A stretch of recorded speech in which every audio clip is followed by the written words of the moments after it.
Welcome to Suara Hair Channel. Kalau karate itu kan kayak pingsut, Mas. Ya. Nek musuhe ngene ya kowe aja ngene. Kalah. Kok kalah? Aja mekeng ngene, kowe kudu ngene. Lah nek kowe ora iso ngene ya paling ora ngene.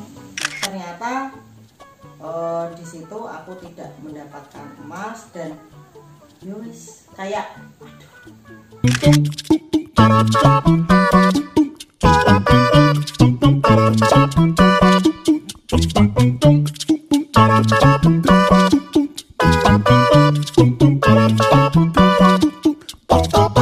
Kalau soal fenomena anak bela diri yang baru kemudian menjadi macam dia tadi, di murid-muridmu ada nggak yang kayak gitu?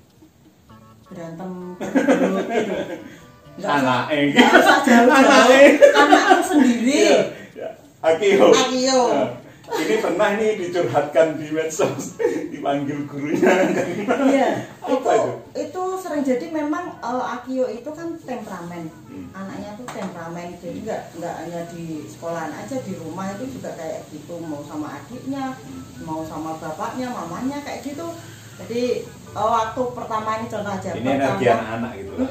Pertama masuk TK, itu ya kayak gitu, rebutan bola. Wah, temennya itu dipukul, dikuoplak, dijurotas kayak gitu, Mas. Padahal pakai teknik. Ya itu belum. Kalau pas belum. TK itu belum. Ya, Jadi ya. wah dipukul nggak ini terus besoknya digigit. Nah aku diprotes toh, Mas, sama orang tuanya. Lah itu delalai orang tuanya itu kan nggak terlalu mempermasalahkan, namanya anak-anak bisa memaklumi, tapi kan eyangnya. Tapi sekarang oke lah. Yang SD itu yang kemarin terakhir itu saya juga nggak tahu bagaimana ceritanya. Saya ditelepon sama papai yang si ceweknya itu, katanya gimana anakmu nendang anak saya gini. Kalau punya kemampuan itu jangan begitu. Saya aja itu mau praktek bedah itu aja saya butuh izin gini dan lain sebagainya, dokter. Itu gini. Wah, saya nangis, Mas. Saya nangis sampai gimana caranya ya, saya namanya anak-anak, gimana dikasih tahu juga, namanya temperamen kan susah juga. Sampai mau saya pindah sekolahnya tapi gurunya nggak boleh.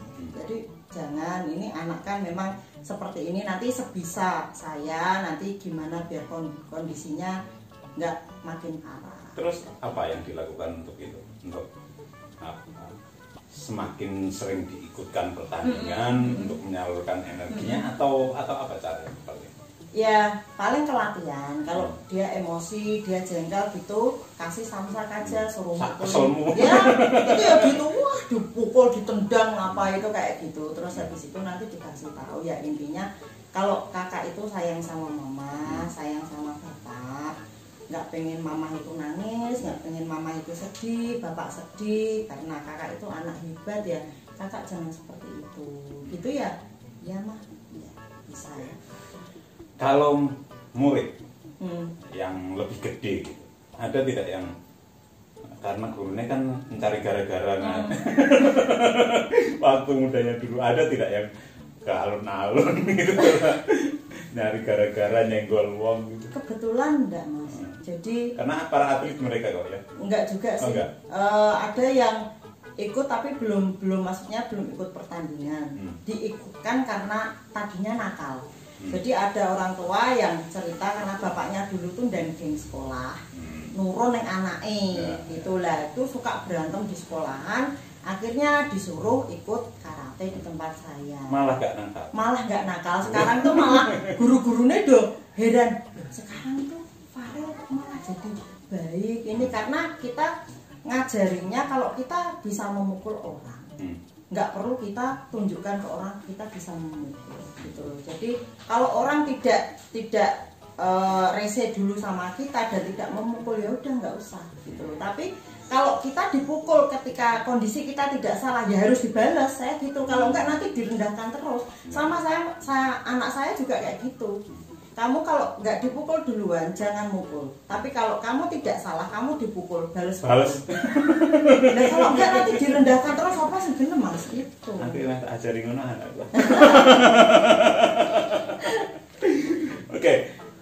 di karate itu kan ada filosofi yang dipelajari, yang bukan hanya mukul, bukan hanya nendang gitu. Apa ya yang mesti dicapai seorang karateka terkait dengan pengendapan? Ya, ibaratnya kalau saya belajar ya Mas, ilmu padi. Nah, ketika kamu sudah mencapai titik tertinggi dari dirimu itu, kamu harus lebih santun, lebih nunduk gitu. Nah, saya gitu sih, jadi saya mengajarkan ke anak-anak juga seperti itu. Jadi nggak harus sombong, nggak harus ini, kamu harus merendah dulu. Enggak berarti terus merendahkan diri itu ya enggak, jadi tetap harus santun, tetap harus sopan sama orang tua, sama yang lain, berbagi. Kalau sekarang sudah tidak lagi pengen golek goro-goro gitu. Terus tua. Mulai tobat ki kapan?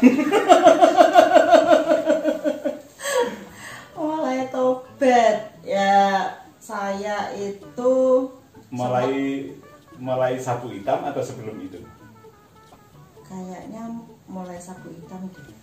Mulai sapu hitam, dan dulu tuh aku sempet loh Mas, terus lah aku mau karate lah gitu. Kenapa?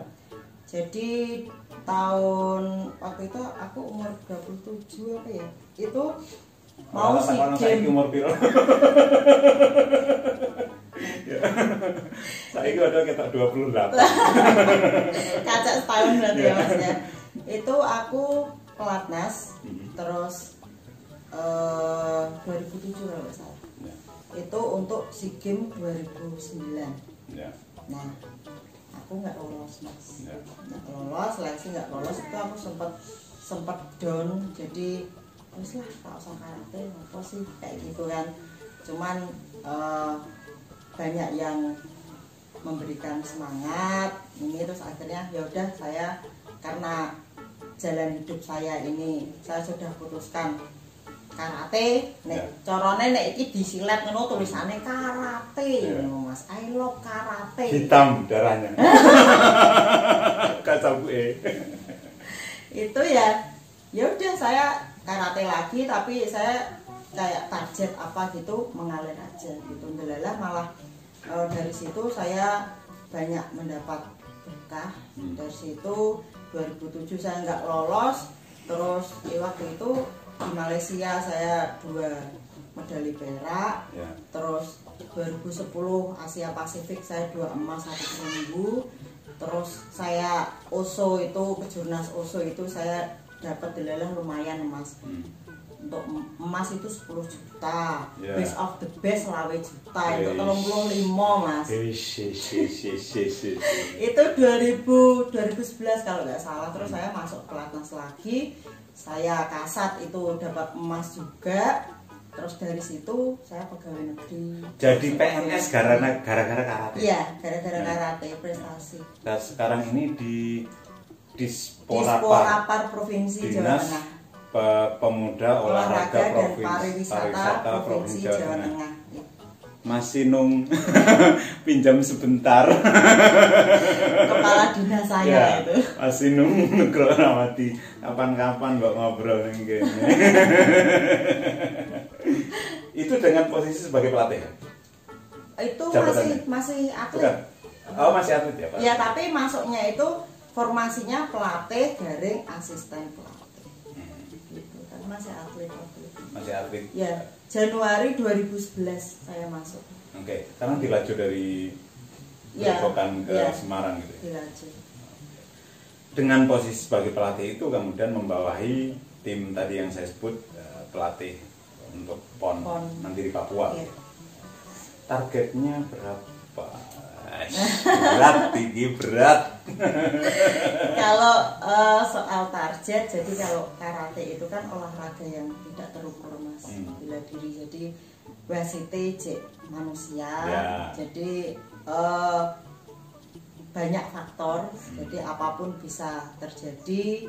Di cerita saja, saya tiap kejurnas itu saya emas, kejurnas best of the best juga. tapi begitu pon rezekinya berak gitu. Jadi apapun bisa terjadi, tetap saja pelatih ada target. Jadi untuk pon di Papua nanti targetnya cuma 1 emas gitu, karena memang Jateng itu di pon saya 2012 itu terakhir saya main pon itu targetnya 2 emas, karena memang di atas kertas setiap kejurnas Jateng itu pasti dapat 2 emas, tapi di pon juga nggak capek target. Untuk pon itu dari dojo dia sendiri ada berapa orang? Ada 1 yang main karate Garuda Mahameru itu, terus yang Garuda Mahameru itu udah saya kenal sejak masih segini. sekarang udah punya anak cilik. Sayangnya rak melu rene dudukan di sini dan. Terus yang wushu itu ada 2. Jadi di dojo Bushido itu selain karate juga ya, wushu. ada karate, ada wushu, ada yang modo juga. Ada yang modo, cuman kalau yang modo itu belum masuk di pon. Oke. Sepanjang perjalanan menjadi atlet, pertarungan di mana yang paling berkesan? Di kejuaraan apa, tahun berapa, lawannya sopo?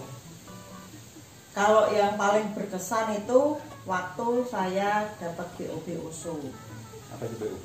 Ya, best of the best. Oh, best BOB. Kalau best of the best itu kan, kalau karate kan ada kelas-kelasnya Mas, 50, 55, 60. Lah itu sing juara-juarane kuwi juara sing tarung kemeneh. Lah sing menang kuwi sing untuk best of the best. Biasanya kan kelas 50 55. Ya. Saya ya 50, sampai 55 gitu. Itu termasuk juga lawan kelas di atasnya? Iya, nanti kan saya juara di 55. Nanti ada juara 50, juara 60, juara 68 plus 68. Lah itu sing juara-juara itu ditarung lagi. Di mana itu? Itu waktu itu di Bekasi. Ya, itu pertama kali ada kejuaraan karate yang bonusnya luar biasa, karena itu penyelenggaranya kan Pak Uso Group itu kan ya. Itu luar biasa yang, itu. Dulu DPD itu ya? Ya, Pak Oso itu punya Oso Group itu. Osman Sabtaudang. Osman Sabtaudang, ya. Oke. Itu apa faktor tantangannya ketika melawan karateka yang kelasnya beratnya berbeda? Gimana ya Mas, kalau soal musuh yang lebih berat lebih atau gede, lebih gitu. gede gitu, kalau sudah ditatami di area pertandingan itu sudah nggak mikir itu Mas, mikirnya cuma hajar. Ya nggak mikirnya cuma jarak, timing, musuhnya bisa apa. Kalau karate itu kan kayak pingsut Mas, nek musuhnya ngene ya kowe aja ngene, kalah. Kok kalah, aja kekeng ngene, kowe kudu ngene. Lah nek kowe ora iso ngene ya paling ora ngene, ben podo-podo kan gitu. Jadi kalau soal itu pinter-pinteran, jadi melihatnya cuman timing, jaraknya kalah dawa apa ora, nek kalah dawa aku kudu ngene, aku duweku apa, kowe duwemu apa kan gitu. Jadi meskipun dia misalnya tadi mengatakan lebih punya spesialisasi tendangan, jika lihat lawan nggak bisa tendang pakai cara lain gitu. Iya, nggak harus bekekeng. Aku andalanku misalnya maegeri, aku harus maegeri. Enggak semua orang bisa di maegeri Mas. Jadi harus dilihat dulu, ini bisa enggak di maegeri, jaraknya bisa tepat enggak, ini enggak. Kalau musuhnya lebih lincah, enggak bakalan bisa gitu. Kalah paling menyakitkan kapan? Pon yang 2012. Ya, karena itu kenapa itu paling menyakitkan. Kalau paling berkesan kan waktu USU itu, karena itu pertama kali aku mendapat selain best of the best, aku juga mendapat itu untuk bisa ini ke keluarga kan Mas. Ya. Itu kalau yang paling menyakitkan di PON, karena saya tahu itu umurku udah 29. PON terakhir ya, kira-kira itu karena sudah dibatasi umur. Jadi itu PON terakhir, dan orang aku sing takon umur. Dan aku pengennya tuh Mas, pengennya itu tuh apa ya, aku ingin menutup karirku itu dengan indah gitu sebagai atlet. Nanti sejarah, nah sejarahku kan iso tak anaknya ke anak gitu loh. Ini lo mamah dulu gini kan, ada kebanggaan tersendiri, ben anaknya yo nurun bope gitu. Menutup karir dengan harum begitu lah ya. Tapi ternyata di situ aku tidak mendapatkan emas, dan yus kayak terus gak iso meneh gitu. Dan memang ternyata bener aku udah nggak bisa main pon lagi karena pon 2016 itu udah dibatasi umur, nggak bisa aku main. Itu kalah kenapa itu? Ya belum rezeki. Nanti bisa dilihat di YouTube ada Mas itu. Oh, iya. Potret buram pon Riau Dian Puspitasari ada. Pinter carane supaya nengok nang YouTube.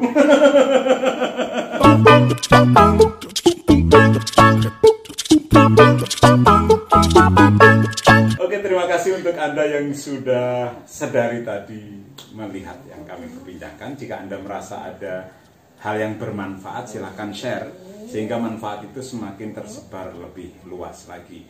Dan jika Anda punya permintaan khusus siapa yang mesti saya dudukkan di sini, silahkan sampaikan di kolom komentar atau juga bisa di DM. Saya akan berusaha untuk mewujudkannya. Terima kasih untuk Anda yang sudah subscribe, sudah like, sudah komen, yang itu bisa menjadi tambahan semangat untuk bikin channel seperti ini dan mengundang orang-orang yang lebih keren dan lebih keren lagi. Terima kasih. Kita ketemu di ruang tamu pada kesempatan yang lain. Akhirnya, assalamualaikum warahmatullahi wabarakatuh. Saya Ahyar M. Permana. Yuk berbagi cahaya.